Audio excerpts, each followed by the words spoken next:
Hello guys, welcome to Kishore's fusion station.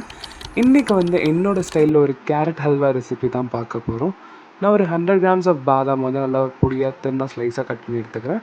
என்னோடய family கேரட்டை great பண்ணி எனக்கு கொடுத்தாங்க.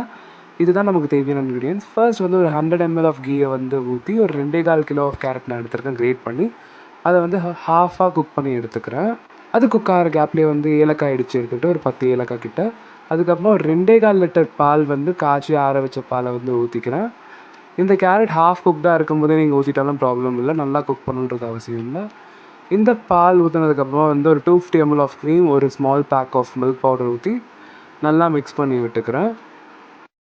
எப்பவுமே கலரும் போது இந்த மில்க் பேஸ்ட் ப்ராடக்ட்ஸ் எல்லாமே அடியிலேருந்து கலந்து விடுங்க. அதே மாதிரி பாத்திரமும் நல்லா கனமான பாத்திரமாக இருக்கணும். அப்போ தான் உங்களுக்கு சீக்கிரம் அடிப்பிடிக்காது. அதே மாதிரி க்ளோஸ் பண்ணி குக் பண்ணிங்கன்னா பால் எப்பவுமே சீக்கிரம் பொங்கிடும். ஸோ அதனால் உங்களுக்கு ரொம்ப யூஸ்ஃபுல்லாக இருக்கும். இந்த டிப் எப்பவுமே இந்த milk based carrot halwa, beetroot halwa செய்யும்போது. இந்த ரெசிபிக்கு நான் நார்மல் ஊட்டி கேரட்ஸ் எடுத்திருக்கேன். ஏன்னா இது நல்ல ஒரு ஸ்வீட்னஸ் கொடுக்கும்.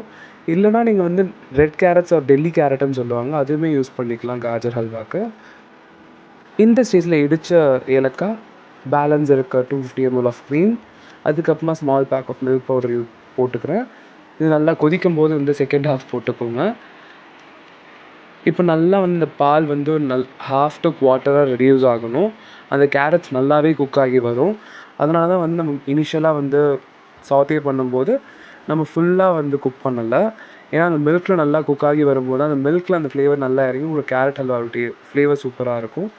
நல்லா அதை கைவிடாமல் கலரிக்கிட்டே இருக்கணும். இந்த ரெடியூஸ் ஆகிற ஸ்டேஜில், இது நல்லா ரெடியூஸ் ஆன ஸ்டேஜில் ஒரு ஹேண்ட்ஃபுல் ஆஃப் பாதாம் போட்டுக்கிறேன். இது ஏன்னா நான் பாலுடன் நல்லா குழஞ்சு வேகும்போது நல்ல ஒரு ஸ்மூத் டெக்ஸ்சர் உங்களுக்கு கொடுக்கும். நல்லா அது ஹாஃபாக ரெடியூஸ் ஆனதுக்கப்புறமா நான் 1 kg சுகர் எடுத்திருக்கேன். இது நீங்கள் ஸ்வீட்னஸ் கொஞ்சம் கம்மியாக சாப்பிட்டீங்கன்னா 750 கிராம்ஸ் கூட எடுத்துக்கலாம். இல்லை ஸ்வீட்னஸ் நல்லா சாப்பிடுவீங்கன்னா 1 kg எடுத்துக்கலாம். நான் இந்த ரெசிபிக்கு 1 kg எடுத்திருக்கேன். ஸ்வீட்னஸ் உங்களுக்கு தேவையான அளவு எடுத்துக்கோங்க. எப்பவுமே ஸ்வீட்னஸ் ஆட் பண்ணணுமா ஒரு கல் உப்பு ஆட் பண்ணிக்கோங்க. அதை இன்னுமே என்ஹான்ஸ் பண்ணி உங்களுக்கு கொடுக்கும். பேலன்ஸ் இருக்க ஆல்மண்ட்ஸ் எல்லாமே நான் ஒரு 50 ml ஆஃப் கீ ஊற்றி நல்லா கோல்டனாக சாட்டே பண்ணி எடுத்துக்கிறேன். இதிலேருந்து ஒரு லாடல் மட்டும் நான் எடுத்து வச்சுக்கிறேன் கார்னிஷ் மேலே போடுறதுக்காக. பேலன்ஸ் எல்லாமே ஹல்வாவில் போட்டு நல்லா கிண்டிக்கிறேன்.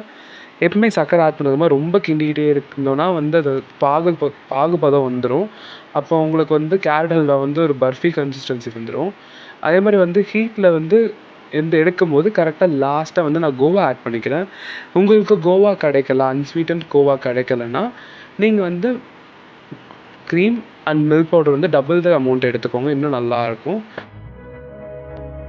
நான் ஒரு 50 ml ஆஃப் கீ பேனில் ஊற்றிக்கிறேன். இந்த பேனில் ஸ்டோர் பண்ணுறோமோ இது மெயினாக பேனில் அடியில் எதுவுமே ஸ்டோர் ஆகாமல் ஒட்டாமல் இருக்கிறதுக்காக ஆட் பண்ணியிருக்கேன். அதுக்கப்புறமா பேலன்ஸ் இருக்க பாதாம், அப்புறம் சில்வர் லீஃப் ஃபுல்லாக கார்னிஷ்காக எடுத்திருக்கேன். ஸோ இதுதான் நம்ம ஃபைனல் கேரட் அல்வா நான் சும்மா பிக் எடுத்திருக்கேன். இந்த ரெசிபி உங்களுக்கு பிடிச்சிருந்தா மறக்காமல் லைக் பண்ணுங்கள், ஷேர் பண்ணுங்கள், சப்ஸ்கிரைப் பண்ணுங்கள்.